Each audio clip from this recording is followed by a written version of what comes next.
Hello students, my name is Geetanjali Inderia. Welcome to step up academy. और आज पढ़ने वाले हैं हम हिंदी कृतिका पार्ट 5। अंतिम पार्ट है ये, मैं क्यों लिखता हूँ।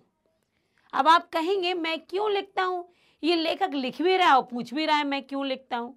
आखिर क्यों ये बातें उन्होंने की हैं, तो ये तो तभी पता चलेंगी जब हम पार्ट पढ़ेंगे कि आखिर वो क्यों कह रहे हैं कि मैं क्यों लिखता हूँ, क्या कारण है मेरे लिखने का। ये आपका वन शॉट वीडियो है और इसमें आप देखेंगे कि लेखक कौन है। पहले ये देखिए, अज्ञेय जी हैं। अज्ञेय का चित्र आप यहाँ देख पा रहे हैं। अब हम पढ़ते हैं कि यहाँ क्या है पाठ में। बहुत ध्यान से पढ़िएगा, पूरा पाठ पढ़ाऊंगी, फिर प्रश्नोत्तर पर जाऊंगी जिससे पाठ आपको याद हो जाए। जब पाठ याद और समझ में आ जाएगा ना, तब आपसे प्रश्नों के उत्तर आसानी से बन जाएंगे। मैं क्यों लिखता हूँ, यह प्रश्न बड़ा सरल जान पड़ता है पर बड़ा कठिन भी है। मैं क्यों लिखता हूँ, सामने वाला कह देगा मेरा मन है लिखने का, लेकिन वो कह रहे हैं कि ये कठिन भी है ये प्रश्न। सामने वाला अपनी उतनी लिखने की गहराइयों को कैसे डिफाइन करेगा कि मैं क्यों लिखता हूँ। आखिर क्यों लिख रहा था, नहीं लिखता चल जाता काम, पर क्यों लिखा। तो सरल भी है लेकिन कठिन भी है, क्योंकि इसका सच्चा उत्तर लेखक के आंतरिक जीवन के स्तरों से संबंध रखता है। जी हाँ, जब कवि किसी कल्पना में डूबकर कविता लिखता है, जब लेखक कहीं की घटना को अपनी भाषा में व्यक्त करता है। देखिए, चाहे हम मूवी देखें चाहे हम सीरियल देखें, आपको क्या लगता है ये कल्पनाएं जो आई थी वो एवं ही आ गई दिमाग में लिखने वाले के? बिल्कुल नहीं। समाज की जिन घटनाओं को लेखक या कवि या जो भी निर्देशक या जो बनाने वाला होता है, जब वो देखता है ना, उसके बाद उसकी कल्पनाएं उड़ान लेती हैं, उसकी कल्पनाओं में आकार आता है। हम किसी को सोच लेते हैं, समझ लेते हैं, घटना को देख लेते हैं, फिर आप उससे रिलेट करके कोई भी घटना नहीं बना सकते, उसको और जोड़ सकते हैं आप। तो क्या है, जो सामने प्रत्यक्ष देखा जाता है उससे संबंधित होकर ही कवि या लेखक अपनी रचना करता है। तो वो यही कह रहा है कि कठिन क्यों है, मैं क्यों लिखता हूँ, क्योंकि ये लेखक के आंतरिक जीवन के स्तरों से संबंध रखता है उसका लेख। उन सबको संक्षेप में कुछ वाक्यों में बांध देना आसान तो नहीं है। यदि वो अपनी किसी घटना का वर्णन कर रहा है, यदि वो जीवन में आए उतार चढ़ाव का वर्णन कर रहा है, यदि वो जीवन के अनुभव का वर्णन कर रहा है, इतने लंबे जीवन के पल पल के अनुभव का वर्णन वो उसे कम शब्दों में बांधता है, क्या वो आसान है?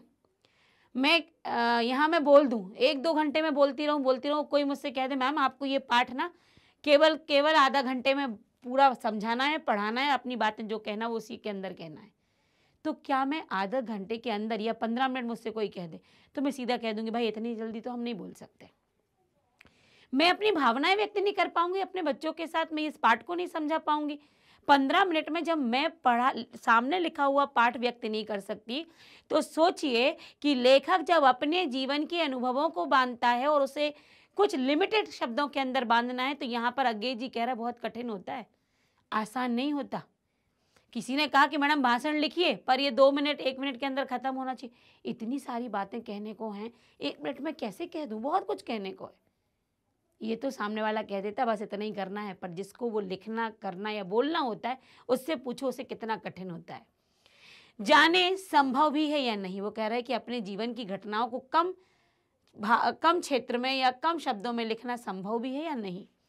इतना ही किया जा सकता है कि उनमें से कुछ का स्पर्श किया जाए, विशेष रूप से ऐसों का जिन्हें जानना दूसरों के लिए उपयोगी हो सकता है। तो लेखक कह रहे हैं मतलब अगर हम पूरे जीवन को कुछ ही शब्दों में बांधें तो नहीं बंधेगा, इसलिए ऐसे अवसरों को या ऐसी घटनाओं को छूना चाहिए जो लोगों के लिए उपयोगी हो, बाकी को छोड़ देना चाहिए। कई बार ऐसा होता है और मेरा भी एक अनुभव है कि जब ऐसा कुछ मुझसे पूछा गया कि सत्यता पर आधारित अपने जीवन की घटनाओं को लिखिए, आप अच्छी बुरी या जो भी आपके लिए यादगार रही हो, जब मैंने उसको सोचना शुरू किया, ये मैं आपको अपनी घटना बता रही हूँ, जब मैंने उस पर सोचना शुरू किया तो मुझे समझ ही नहीं आ रहा था कि मैं किन घटनाओं को सामने रखूं, किन घटनाओं को मैं लिखूं।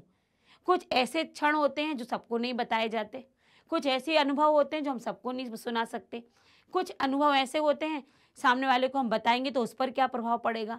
तब दिमाग में आया कि लेखक यदि लिखता है तो सोचो उसे कितना सोचना पड़ता होगा। तब जाके अपनी कोई एक घटना को मैं बहुत सारे बातों से बड़े ही मरहम पट्टी के साथ कि एकदम ना खुल जाए, तब जाके उसको लिखा गया। तो लेखक भी वही कह रहा है कि जब कम शब्दों में बांधना है तो उन बातों को रखा जाए जो लोगों को उपयोगी है, बाकी को छोड़ दिया जाए।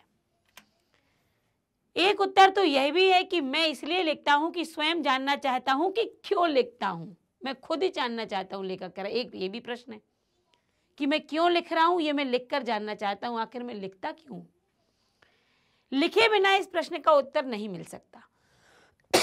वास्तव में सच्चा उत्तर यही है, लिखकर ही लेखक उस अभ्यांतर व्यवस्था को पहचानता है जिसके कारण उसने लिखा।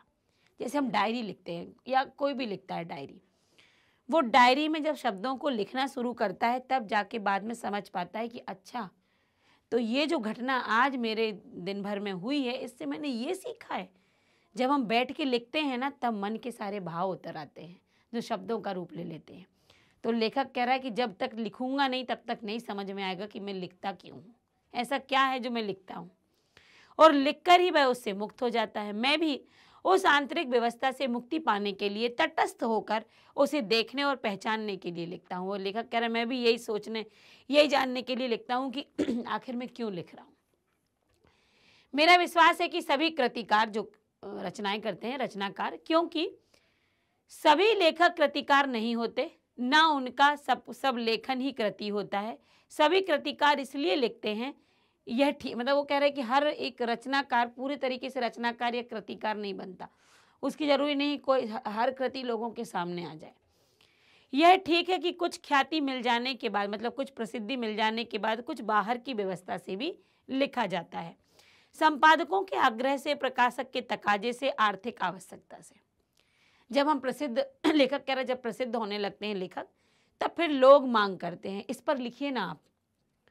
कुछ उनका अनुभव, कुछ संपादक ने अपनी तरफ से रखा कि मैं चाहता हूं कि आप इस मैटर पर लिखो, और कुछ आर्थिक, मतलब जो हमें जितना जैसा अमाउंट मिलेगा, जितना जैसा हमारी बात होगी, उस हिसाब से हम उस आवश्यकता के अनुसार हम लिखेंगे।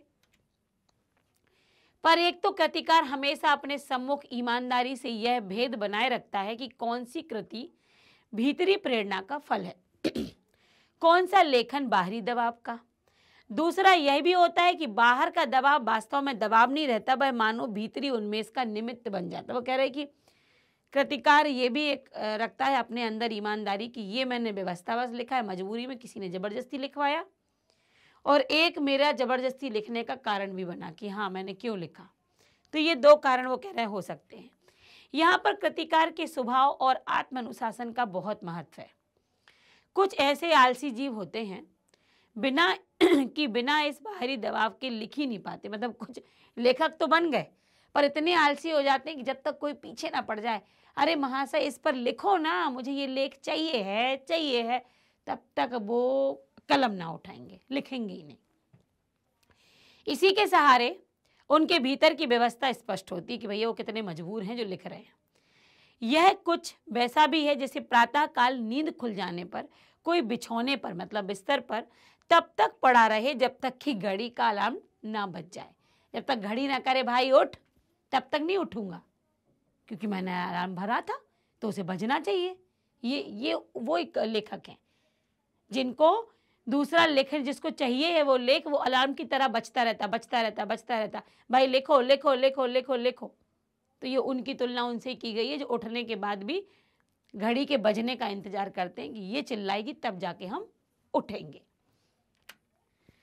इस प्रकार वास्तव में कृतिकार बाहर के दबाव के प्रति समर्पित नहीं हो जाता है, उसे केवल एक सहायक मंत्री की तरह काम में लेता है। लेकिन जो सच्चा लिखने वाला होता है वो दबाव में नहीं लिखता। हाँ, लोगों ने कहा कि सर आपसे मुझे ये वाला लेख चाहिए था, वर्तमान समय की ये मांग है और मैं चाह रहा था कि ये लेख आप लिखें, तो ठीक है आपने बोला। अब उसको एक सहायक मंत्र, मतलब सामने वाले ने हमें एक टॉपिक दे दिया है, अब लिखना मेरा उद्देश्य है, मेरे भाव होंगे। तो सही लेखक यही करता है कि अच्छा ठीक है ये इस पर लिखना है, हाँ ठीक है चलिए तुमने टॉपिक दे दिया, अब मैं इस पर सोचता हूँ। फिर है उसी तरह काम में लेता सहायक यंत्र की तरह, जिससे भौतिक यथार्थ के साथ उसका संबंध बना रहे। मुझे इस सहारे की जरूरत नहीं पड़ती, लेकिन कभी उससे बाधा भी नहीं होती। यहाँ पर आगे जी कह रहे कि मुझे कभी ऐसा नहीं लगा कि लोगों ने जब मुझसे कहा हो लिखो तब मैं लिखूं, और यदि कहा है तो मुझे कभी वो जबरदस्ती नहीं लगी। ठीक है ना, मेरा काम लिखने का, मैं लिखूंगा। उठने वाली तुलना को बनाए रखूं तो कहूं कि सवेरे उठ जाता हूं। वो कह रहा अगर मैं उस अलार्म वाली बात की करूं, घड़ी के बजने की बात करूं, तो मैं उन लेखक में से नहीं हूँ जो बजने का, किसी के बोलने का इंतजार करें। हाँ, मैं सुबह उठ जाता हूँ, मतलब मैं अपने आप लिखने के लिए जागृत हो जाता हूँ। पर अलार्म भी यदि बज जाए तो मुझे कोई नुकसान नहीं है। यदि अलार्म ने उठाया, चलिए ठीक है, ये बज गया, इसको बंद कर दो, मेरी नींद तो वैसे भी खुल गई थी। यह भीतरी व्यवस्था क्या होती है, इसे बखानना बड़ा कठिन है। अब इसका भी बखान करना कि मैं क्यों मजबूर हूँ, क्या मजबूरी है मेरे अंदर, ये भी बड़ा कठिन है। क्या वह नहीं होती, यह बताना शायद कम कठिन होता है। उसका उदाहरण दिया जा सकता, कदाचित वही अधिक उपयोगी होगा। अपनी एक कविता की कुछ चर्चा करूं जिससे मेरी बात स्पष्ट हो जाएगी कि आखिर लिखना क्या है। मैं विज्ञान का विद्यार्थी रहा हूं, लेखक बता रहे हैं। मेरी नियमित शिक्षा उसी विषय में हुई है। अणु क्या होता है, कैसे हम रेडियम धर्मी तत्वों का अध्ययन करते हुए विज्ञान की उस सीढ़ी तक पहुंचते हैं जहां अणु का भेदन संभव हुआ है। रेडियम धर्मिता के क्या प्रभाव होते हैं, इन सब का पुस्तकीय सैद्धांतिक ज्ञान तो मुझे था। वो कह रहा है मैं विज्ञान का विद्यार्थी हूँ, साइंस का, और मेरी रूटीन की पढ़ाई वही हुई है। अणु, परमाणु और इन सब के बारे में जानना मुझे पता था, ये सब मैं जानता हूँ। और ये सब क्या थे, पुस्तकीय ज्ञान था। फिर जब हिरोशिमा नागासाकी का नाम सामने सुना है, अणु बम गिरा, तब उसके समाचार मैंने पढ़े और उसके परवर्ती प्रभावों का विवरण भी पढ़ा। वो कह रहे हैं मैंने किताबी ज्ञान तो लिया, अणु क्या होता है, कैसे बनते हैं, कैसे बिखरते हैं, क्या प्रयोग होता है, लेकिन उस अणु का सही प्रयोग तो मैंने सुना जब हिरोशिमा नागासाकी पर बम गिराया गया। तब वो कह रहा है कि उसका प्रभाव, और क्या बुरा प्रभाव पड़ा, और कितनी सदियों तक वहाँ प्रभाव है। अभी भी वहाँ की जो पीढ़ी जन्मती है, जो बच्चा जन्म लेता है, उस पर उस बम ब्लास्ट का प्रभाव है। कुछ ना कुछ जो शरीर होता है उसमें अपंगता आती है। तो वो कह रहा है कि उसके प्रभाव मैंने तब देखे, पढ़ा तो था, जब अनुभव जब तक नहीं होता तब तक पुस्तकीय ज्ञान का कोई मतलब नहीं है। इस प्रकार उसके प्रभावों का ऐतिहासिक प्रमाण भी सामने आ गया। विज्ञान के इस दुरुपयोग के प्रति बुद्धि का विद्रोह स्वाभाविक था। जब विज्ञान का मैंने ये अभी तक किताब में विज्ञान का सब कुछ अच्छा पढ़ रहे थे, लेकिन जब उसी साइंस का लोगों ने दुरुपयोग किया, और जब वो कह रहे हैं वो मैंने पढ़ा, वो सुना मैंने, तो बुद्धि का विद्रोह स्वाभाविक था। तब मेरे दिमाग में विद्रोह की भावना जागृत हो गई विज्ञान के लिए। मैंने लेख आदि में कुछ लिखा भी, पर अनुभूति के स्तर पर जो व्यवस्था होती है वह बौद्धिक पकड़ से आगे की बात होती है। उसकी तर्क संगति भी अपनी अलग होती है, इसलिए कविता मैंने इस विषय में नहीं लिखी। देखिए, हमेशा नेगेटिव लिखना, उसके बारे में कुछ तर्क देना, तब तो सही है। तब वो कह रहे फिर मैंने ऐसा कुछ नहीं लिखा। युद्ध काल में भारत की पूर्वी सीमा पर देखा था कि कैसे सैनिक ब्रह्मपुत्र में बम फेंककर हजारों मछलियां मार देते हैं, जबकि उन्हें आवश्यकता थोड़ी सी होती है, कुछ ही मछलियों की आवश्यकता है, पर एक बम गिराया और वहां से कितनी लाखों की तादाद में मछलियों को मार डाला। हमें देखने में तो यही लगता है चलो मछलियां मरी हैं, हमारा व्यापार चल रहा है, पर मछलियों के मरने से उस पानी का कितना नुकसान हुआ। क्यों? देखिए, जितने मैंने संस्कृत में भी ये बात बताई है, और ये बात बिल्कुल शाश्वत सत्य है कि जो भी जीव जंतु मनुष्य पृथ्वी पर जन्म लेता है वो निरर्थक नहीं होता, सभी का जीवन सार्थक होता है। यदि घोड़ा दौड़ने में तेज है तो गधा भार ढोने में वीर है। पढ़ा है हमने ये श्लोक संस्कृत में, इसमें 10th में। यदि मछलियां हमारा व्यापार चलाती हैं तो मछलियां पानी को शुद्ध भी रखती हैं, और जब उन मछलियों को एक बम ब्लास्ट से मार दिया जाए तो वो पानी का शुद्धिकरण तो खत्म। जब तक मछलियां पनपेंगी होगा तो उनका हमने नुकसान कर दिया। आपने जिस व्यापार को बढ़ाने के लिए मछलियों को मारा था, लेकिन आपने जीवन को खतरे में डाल दिया, क्योंकि वो पानी से शुद्धिकरण नहीं होगा। तो वही कि मछलियां मार देते हैं, जबकि आवश्यकता थोड़ी थी मछलियों की। जीव के इस अपव्यय से जो व्यथा भीतर उमड़ी थी, वो कह रहा जो मेरी तकलीफ अंदर उमड़ी थी कि लोगों ने कैसे मछलियों को मार दिया, उससे एक सीमा तक अणु बम द्वारा व्यर्थ जीवनाश का अनुभव तो कर ही सका हूं। अब लेखक के अंदर गुस्सा था, चिढ़ था, लेकिन वो कह रहा मैं खुले रूप से लिख नहीं पाया उसको, ये मेरे अंदर की मजबूरी थी। जापान जाने का अवसर मिला और भी उन्हें घटनाएं बताई। तब हिरोशिमा भी गया, वह अस्पताल भी देखा जहां रेडियम पदार्थ से आहत लोग बरसों से कष्ट पा रहे थे। जिस रेडियम को किताब में पढ़ा था लेखक ने, आज उसी रेडियम से जो लोग परेशान हैं बरसों तक, मैंने आपसे कहा ना कि बरसों तक हिरोशिमा पर गिरे हुए बम का प्रभाव जन्म लेने वाली पीढ़ी पर दिखा है। बच्चे अपंग पैदा हुए हैं, उन पर मतलब जो माता पिता थे उन पर वो प्रभाव था कि बच्चों पे भी वो प्रभाव आया था।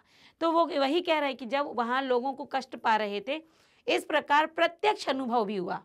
अभी तक तो पढ़ा था, इसीलिए छात्रों ये मेरी तरफ से, यदि हम किताबी ज्ञान तो ले रहे हैं पर अपने अनुभव का ज्ञान अपने जीवन में जरूर लेना।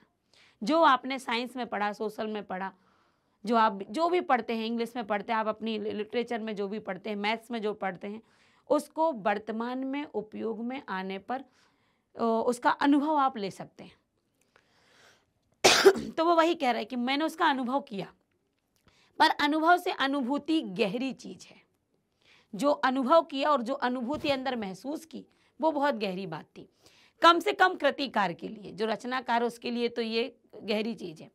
अनुभव तो घटित का होता है, पर अनुभूति संवेदना और कल्पना के सहारे उस सत्य को आत्मसात कर लेती है। देखिए, जिन लोगों ने अनुभव किया था, जिन लोगों ने उसको अपने सामने अनुभव किया था, उस हिरोशिमा के उस खतरनाक विस्फोट का, जो आज भी यदि सोच लें, सुन लें तो दिल दहला देने वाली वो घटना थी, जो हम हमारी उम्र के ही हम बचपन से पढ़ते चले आ रहे हैं, और जिनने वो झेला और जो वो क्षेत्र में थे, वो अनुभव था। लेकिन अगर हम उसको सोचते हैं तो हमारी बाकी जो हमारी कल्पना होती है उसके सहारे भी हम उसको सोच लेते कि यार कैसे वो ब्लास्ट हुआ होगा, और कैसे वो बच्चे और बुजुर्ग और जवान सारे लोग कैसे किस व्यथा से लंबे समय तक रहे होंगे। तो वो हम आत्मसात कर सकते अनुभव के द्वारा।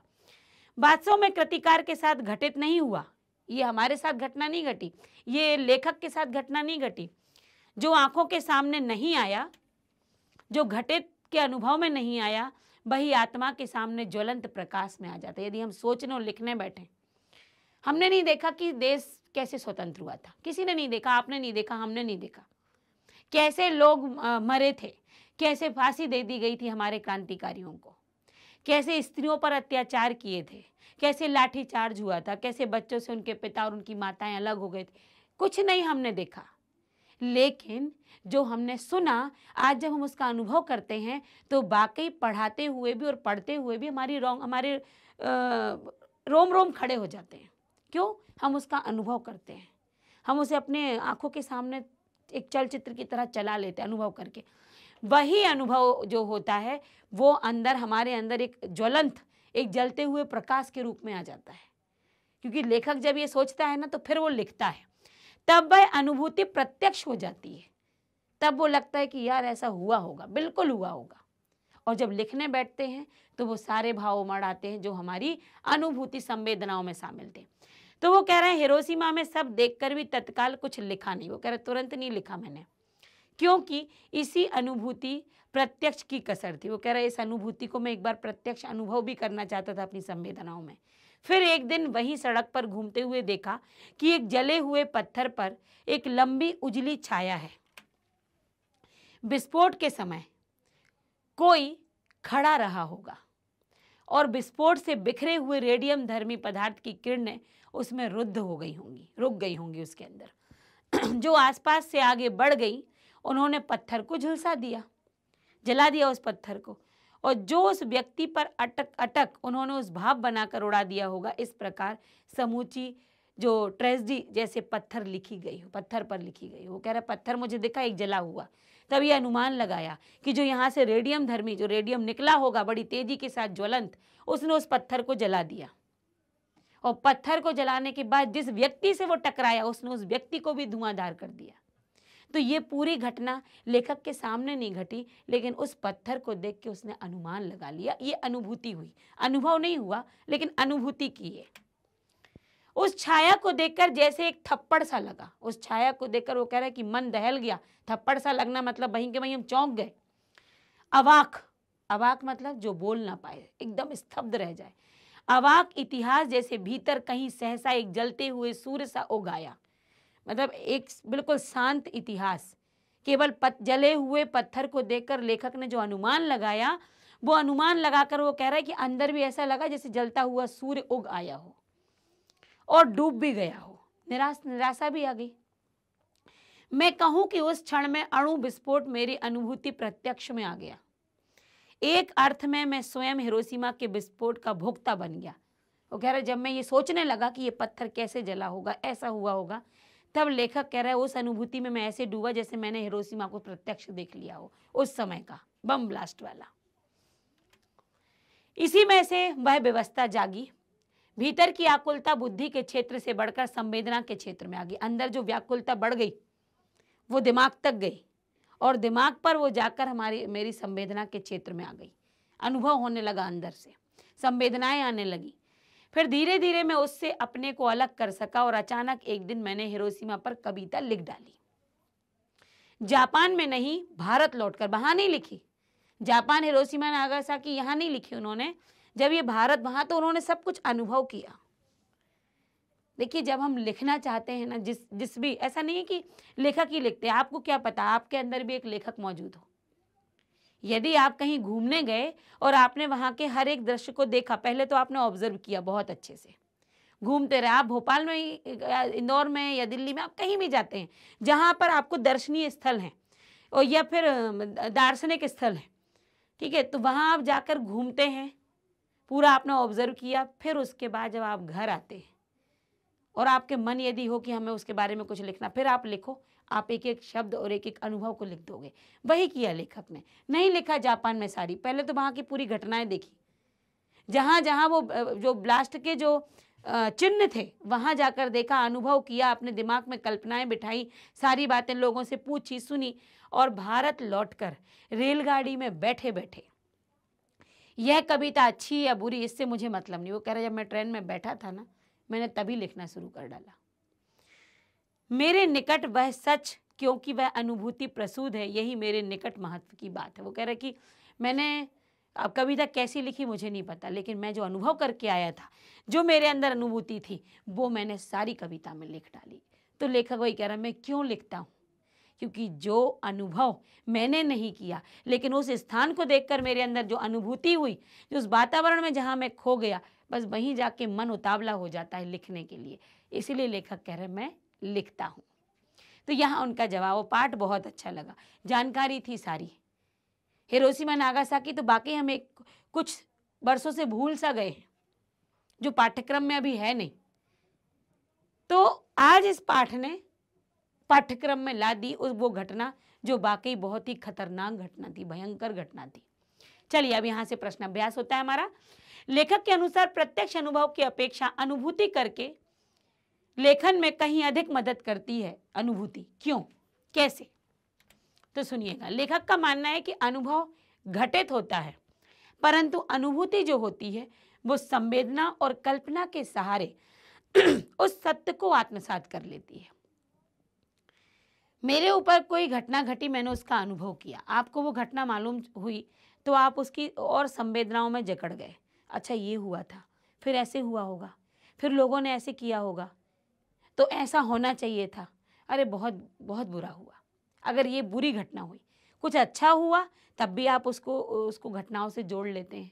तो अनुभूति से ज़्यादा फिर हम अनुभव से ज़्यादा हम संवेदनाओं में पहुंच जाते हैं, और वो संवेदनाएं ऐसा लगता है कि वो घटना हमने सामने देखी हो, हम उसे आत्मसात कर लेते। वास्तव में कृतिकार के साथ घटित नहीं हुआ, आंखों के सामने भी नहीं आया, आत्मा के सामने ज्वलंत प्रकाश में लेकिन वो आ गया। जब उसको सोच लिया, तब वह अनुभूति कैसी हो गई?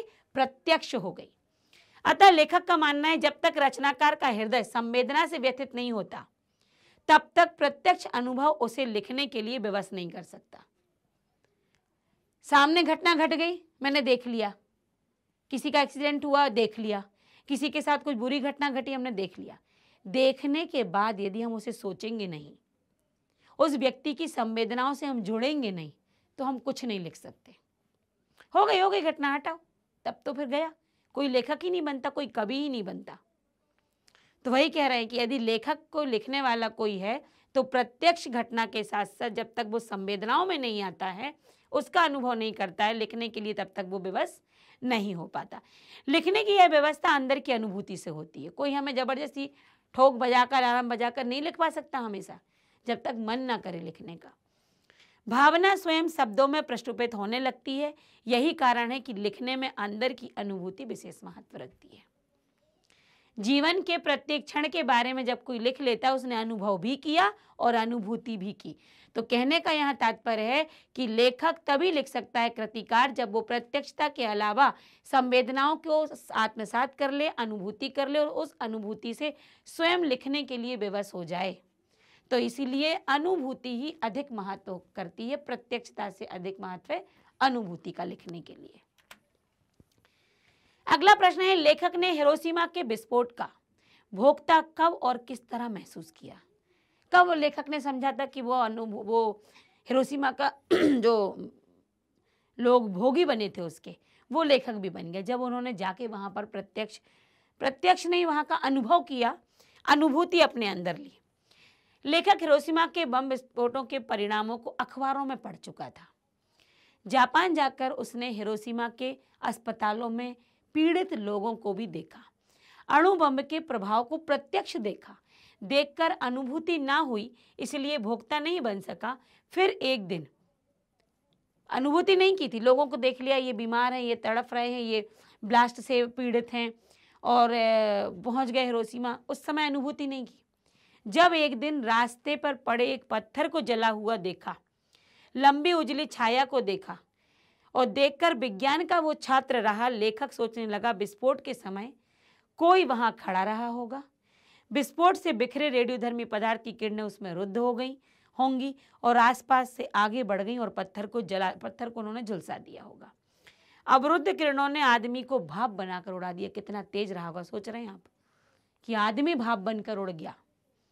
इस प्रकार समूची घटना, ट्रेजेडी जो हुई वो पत्थर पर लिखी गई थी। इस प्रकार लेखक हिरोशिमा के विस्फोट का भोक्ता बन गया। जब उन्होंने अखबारों में पढ़ लिया, हिरोशिमा गए, अस्पतालों में गए, लोगों को देख लिया, लेकिन अंदर से अनुभूति नहीं की, उनसे संवेदनात्मक रूप से नहीं जुड़े। पर रास्ते में पड़े जब जले हुए पत्थर को लेखक ने देखा और उस पत्थर की सारी घटना को अपनी कल्पना में उतारा, तब जाके वो उस हिरोशिमा के भोक्ता बन गए। तब उनको समझ में आया ऐसा हुआ होगा। तब उन्हें लगा कि वाकई ऐसा लग रहा है जैसे मैं भी वहां था। तब वो जाके क्या बने? भोक्ता, जब उन्होंने स्वयं के अंदर इस घटना की अनुभूति की। अगला प्रश्न है, मैं क्यों लिखता हूं के आधार पर बताइए कि लेखक को कौन सी बातें लिखने के लिए प्रेरित करती हैं। ऐसी कौन सी बातें होती हैं जब लेखक लिखने के लिए मजबूर हो जाता है, या प्रेरित, मजबूर नहीं होगा, प्रेरित हो जाता है। पहली तो है आंतरिक व्यवस्था। लेखीय प्रवृत्ति में जब अपनी व्यक्तिगत अनुभूति को प्रकट करने की उत्कंठा इतनी बलवती हो जाती है कि उसे ना लिखने तक बेचैन बनाए रखती है, तो ये होती है आंतरिक व्यवस्था। अंदर से ही आ रहा है, लिखना है। जब तक अनुभूति को लेखक अपनी शब्दों में नहीं गढ़ लेता तब तक वो शांत नहीं बैठता, उसके अंदर वो भावना उठती रहती है, वो होती है आंतरिक व्यवस्था। तो एक तो लेखक इसके कारण लिखता है। दूसरा, संपादक और प्रकाशक का आग्रह। जब कोई, जहाँ पर आप लिखकर अपना लेख दे रहे हैं, अगर वो किसी दिन कहे लिखिए ना सर, इस पर लिखिए ना, इस मैटर पर लिखिए ना, इस टॉपिक पर लिखिए ना, जब लेखक प्रसिद्ध हो जाते हैं, संपादक और प्रकाशक उनसे लिखने के लिए आग्रह करता है, तो एक लेखक तब लिखता है, एक अपनी इच्छा से और एक दूसरों की इच्छा से। तो दो जगह लेखक लिखने के लिए और भी हैं। दूसरा, आर्थिक व्यवस्था। जब हमें लेख लिखने के लिए सम्मान के साथ साथ पारिश्रमिक भी मिलता है, कुछ राशि भी मिलती है, आर्थिक आकांक्षाओं की पूर्ति। स्वाभाविक है, व्यक्ति लिखता है तो वो चाहेगा कि उसके बदले कुछ आर्थिक, कुछ फाइनेंशियल इस प्रकार का व्यवस्था की जाए, तब भी लेखक लिखता है। क्यों वो फ्री में लिखेगा? उस कुछ लेगा, तो कुछ लेने के लिए, अपनी आर्थिक व्यवस्था के लिए भी लेखक लिखता है। चौथी, प्रसिद्धि पाने के लिए।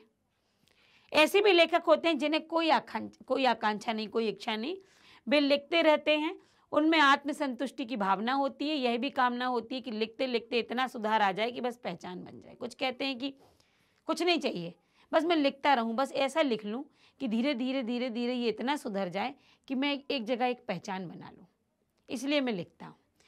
तो एक तो आंतरिक व्यवस्था, मन करता है। दूसरा, संपादक कहता है। तीसरा, पैसा चाहिए। और चौथा, प्रसिद्धि प्राप्त करनी, इसलिए लेखक लिखता है। अगला प्रश्न है इसी पाठ के आधार पर ही कि किसी रचनाकार के प्रेरणा स्रोत किसी दूसरे को कुछ भी रचने के लिए किस तरह उत्साहित करते हैं। किसी रचना के प्रेरणा स्रोत, तो देखिए, किसी रचना के प्रेरणा स्रोत रचनाकार को कुछ भी लिखने के लिए विविध प्रकार से उत्साहित करते हैं। कैसे? या कुछ लिखने के लिए अपेक्षा करते हैं। लेखक को जो बातें लिखने के लिए प्रेरित करती हैं, उन सब की संपूर्ति को पूरा होने की बात कहते हैं, कि जो भी आप लिख रहे हो उसे आप पूरा करें या उनसे मुक्त हो जाने का प्राप्त अवसर बताते हैं। अगला है, कुछ रचनाकारों के लिए आत्म अनुभूति स्वयं के अनुभव के साथ साथ बाह्य दबाव भी महत्वपूर्ण होता है। ये बाह्य दबाव कौन कौन कौन से हो सकते हैं? मतलब कुछ तो अपना इच्छा करते हैं, लेकिन कुछ को बाह्य दबाव की भी जरूरत पड़ती है कि कोई दबाव डाले। कुछ रचनाकारों की रचनाओं में स्वयं की अनुभूति से उत्पन्न विचार होते हैं और कुछ अनुभवों से प्राप्त विचारों को लिखते हैं। इसके साथ ऐसे कारण बाह्य दबाव भी उपस्थित हो जाते हैं। देखिए, एक तो वो अपने मन से लिख रहा है, दूसरा अनुभव से लिख रहा है, अनुभूति से, अनुभव से। कुछ बाह्य कारण भी होते हैं जिससे लेखक लिखने के लिए प्रेरित हो उठता है। ऐसे कौन से बाह्य कारण हैं? बाह्य दबाव, सामाजिक परिस्थितियाँ। सामाजिक परिस्थितियाँ देखकर भी लेखक बहुत लिखते हैं। आर्थिक लाभ की इच्छा, पैसा मिले भैया तो भी हम लिखेंगे। प्रकाशक और संपादक के बार बार आग्रह करना, ये भी एक बाहरी दबाव है, तब भी हम लिखते हैं। तो ये उनके दबाव होगा। एक तो सामाजिक परिस्थितियाँ, दूसरा आर्थिक व्यवस्था, और तीसरा जब हम संपादक और प्रकाशक कहते हैं भाई लिखो, तो कुछ तो अपने मन से हम लिखते, कुछ अनुभव से लिखते और कुछ बाहरी दबाव से भी लिखते। अगला है, क्या बाह्य दबाव केवल लेखन से जुड़े रचनाकारों को ही प्रभावित करते हैं या अन्य क्षेत्रों से भी जुड़े कलाकारों को भी प्रभावित करते हैं, और कैसे? और ये सत्य है कि बाह्य दबाव केवल रचनाकारों को ही प्रभावित नहीं करते, बल्कि हर क्षेत्र में बाह्य दबाव प्रभावित करते हैं। बाह्य दबाव से ऐसा शायद ही ऐसा कोई क्षेत्र हो जो बाहरी दबाव से प्रभावित ना हो। अन्य क्षेत्रों से जुड़े कलाकार भी बाह्य दबावों से प्रभावित होते हैं, बिल्कुल होते हैं। हम कहीं काम करने जाते, कभी हमारी इच्छा होती है, कभी नहीं होती, लेकिन हम बाहरी दबाव, प्रेशर में काम करते हैं, तो ऐसा तो होता है। गायक गायिकाएं, आयोजक और श्रोताओं का दबाव बना रहता है गायक गायिका पर, अब ये गाइए, अब ये गाइए, कभी उनका मन नहीं है पर मांग है। सिनेमा जगत से संबंधित कलाकार पर निर्देशक का दबाव होता है। इसके अलावा आर्थिक दबाव भी रहता है, पैसे का। चित्रकार और मूर्तिकार, इन पर बनवाने वाले ग्राहकों की इच्छा का दबाव। देखिए, आप जिस भी क्षेत्र में, मैंने अभी आप काम का क्षेत्र दिया, आप कहीं जॉब करने निकले हैं, कभी आपका मन नहीं है, लेकिन काम का प्रेशर है, काम का दबाव है, ऊपर बैठे आपके जो हैं बॉस, उनका दबाव है, तो आप काम करेंगे। मूर्ति बनाने वाला मूर्तिकार, भैया बना के हम 15 दिन में दे पाएंगे, नहीं हमें 8 दिन में चाहिए, दबाव है उसके ऊपर। तो सिनेमा जगत में कलाकारों के ऊपर निर्देशक का दबाव है, तो गायकों के ऊपर जनता का दबाव है। तो ऐसे हर क्षेत्र में दबाव, बाहरी दबाव होते हैं। अगला प्रश्न है, हिरोशिमा पर लिखी कविता लेखक के अंतः व बाह्य दोनों का परिणाम है। यह आप कैसे कह सकते हैं कि जो हिरोशिमा पर लिखी कविता है वो आंतरिक दबाव भी है और बाह्य दबाव दोनों का परिणाम है। हिरोशिमा पर लिखी कविता हृदय की अनुभूति प्रस्तुत होती है, भावों और शब्दों में जीवंत हो उठी है, उनमें अनुभूति जो थी उसके आधार पर लेखक ने लिखा। कवि ने हिरोशिमा के भयंकर रूप को देखा था, आहत लोगों को देखा था। उसे देखकर लेखक के मन में उनके प्रति सहानुभूति उत्पन्न हुई, किंतु उनकी व्यक्तिगत त्रासदी नहीं बनी। ये लेखक के ऊपर नहीं घटी थी, लेकिन लोगों को देखा उनने। जब पत्थर पर मनुष्य की काली छाया को देखा तो उन्हें अपने हृदय से अणु बम के विस्फोट का प्रतिरूप त्रासदी बनकर मन में समाने लगा, कि कल्पनाएं उठने लगी। वही त्रासदी जीवंत होकर कविता में परिवर्तित हो गई। इस तरह हिरोशिमा पर लिखी कविता अंतः दबाव का परिणाम थी। बाह्य दबाव मात्र इतना हो सकता है कि जापान से लौटने पर लेखक ने अभी तक कुछ नहीं लिखा, पर इससे प्रभावित हुआ होगा और कविता लिख दी होगी। तो बाह्य दबाव यही था कि बाहरी वो देखा, पर लेखक को लगा कि कुछ लिखा नहीं है, लिखना चाहिए। तो ये बस छोटा सा बाहरी दबाव था, लेकिन जितना कुछ था वो आंतरिक अनुभूति थी, इसीलिए लेखक ने लिख डाली वो कविता। अगला प्रश्न है, हिरोशिमा की घटना विज्ञान का भयानकतम रूप दुरुपयोग है। बिल्कुल ये सही है। आपकी दृष्टि में विज्ञान का दुरुपयोग कहाँ कहाँ और किस तरह हो रहा है? सही क्वेश्चन है वर्तमान के लिए ये। हिरोशिमा पर अणुबम गिराया जाना ऐसी घटना थी जिसने संपूर्ण मानव जाति को हिलाकर रख दिया था। यह विज्ञान का निकृष्टतम प्रयोग था, एकदम निम्न कोटि का। विज्ञान के कुछ दुरुपयोग निम्नलिखित है, और भी हैं। विज्ञान के बढ़ते हुए दुरुपयोग से बढ़ती हुई भ्रूण हत्याएं, माँ के गर्भ में बच्चे को मार डालना, माँ के गर्भ में बच्चे का लिंग पता करना, ये विज्ञान का दुरुपयोग कर रहे हैं। आज विज्ञान ने, क्योंकि पहले लोगों को नहीं पता चलता था कि बच्चा पेट में किस किस पोजीशन में है या कैसा है माँ के घर में, ये नहीं पता चला। आज विज्ञान ने इतना तो कर दिया कि मशीनों के माध्यम से अंदर ही उस बालक का, उस बच्चे का, उस बच्ची का, मतलब उस जो है बच्चा, उसके बारे में पता लगाया जा सकता है, वो स्वस्थ है या नहीं, कितना वजन है उसका, ये सब कुछ। किंतु दुरुपयोग क्या हो रहा है? भ्रूण हत्याएं। नहीं चाहिए बेटी मार डालो, ये हत्याएं। तो ये क्या है? दुरुपयोग है। कंप्यूटर में वायरस जैसा कुछ गलत कार्य, कुछ वायरस कंप्यूटर में डाल देना, ये भी गलत कार्य है। देश की सुरक्षा के लिए निर्मित हथियारों का आतंकवादियों के द्वारा उनका निर्दोषों की हत्या में उनका प्रयोग करना, ये भी विज्ञान की दुरुपयोग है। विविध कीटनाशकों का प्रयोग आत्महत्या के लिए करना, व्यक्ति इसका दुरुपयोग इसके लिए कर लेता है उपयोग, जो कि दुरुपयोग है। अगला प्रश्न, एक संवेदनशील युवा नागरिक की हैसियत से विज्ञान का दुरुपयोग रोकने में आपकी क्या भूमिका है? आप कैसे रोक सकते हैं विज्ञान का? एक संवेदनशील युवा नागरिक होने के कारण विज्ञान का दुरुपयोग रोकने के लिए हमारी भूमिका अत्यंत महत्वपूर्ण है। इसके लिए निम्नलिखित कार्य करते हुए मैं अपनी सक्रिय भूमिका निभा सकता हूँ। क्या? प्रदूषण फैलाने वाले और बढ़ाने वाले जो उत्तरदायी कारक होते हैं, प्लास्टिक, कूड़ा, कचरा आदि के बारे में लोगों को जागरूक बनाने के साथ साथ अनुरोध करूंगा कि पर्यावरण के लिए हानिकारक वस्तुओं से बचाएं। विज्ञान के बनाए हथियारों का प्रयोग यथासंभव मानवता की भलाई के लिए करें, मनुष्यों के विनाश के लिए नहीं। हम ये करेंगे। विज्ञान की चिकित्सकीय खोज, जो चिकित्सा की खोज है, डॉक्टरी का दुरुपयोग कर लोग प्रसव पूर्ण संतान के लिंग की जानकारी कर लेते हैं और कन्या शिशु की भ्रूण हत्या कर देते हैं, जिससे सामाजिक विषमता और लिंग अनुपात में असमानता आती जा रही है। इस बारे में आम जनता को जागरूक करने का प्रयास करूंगा। टीवी पर प्रसारित अश्लील कार्यक्रमों का खुलकर विरोध करूंगा और समाज उपयोगी कार्यक्रमों के प्रसारण का अनुरोध करूंगा।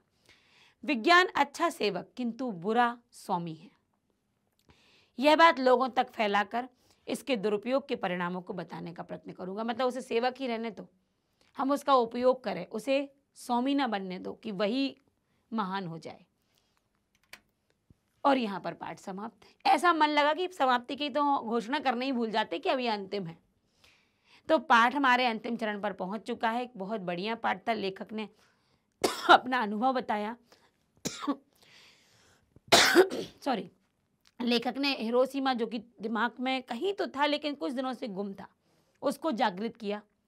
आपके पाठ्यक्रम में इसका नाम डाला कि आज के बच्चे भी इसे जान पाएं, और लेखक के लिखने का अनुभव बताए, क्यों लिखता है, क्यों कारण लिखता है, लिखना कैसे लिख सकता है, ये सब कुछ बताया। और प्रश्नोत्तर तो इतने बढ़िया रहे कि मुझे पढ़ाने में यदि मज़ा आया तो ये यकीन मानिए कि आपको, मैंने यकीन माना कि आपको पढ़ने में मज़ा आएगा। तो पाठ हमारा हो चुका है। ये हमारा बंसौट था, इसका पाठ क्लियर आपको हुआ। अब इसमें जो भी आपको डाउट है आप पूछ सकते हैं। बाकी मुझे ऐसा लगता है कि पाठ समझ में आ गया होगा। चैनल से जुड़े रहिए, क्योंकि 10वीं के लिए तो बहुत कुछ है हमारे पास। और चैनल को लाइक, सब्सक्राइब और शेयर करना बिल्कुल ना भूलिए, क्योंकि इससे जुड़े रहना है। बहुत कुछ तैयारी करनी है आपको अपने पेपर के लिए, अपने एग्ज़ाम के लिए। तो इससे जुड़े रहिए, बने रहिए। चैनल को लाइक, सब्सक्राइब, शेयर कीजिए। प्रतिदिन मिलते भी रहिए। Thank you.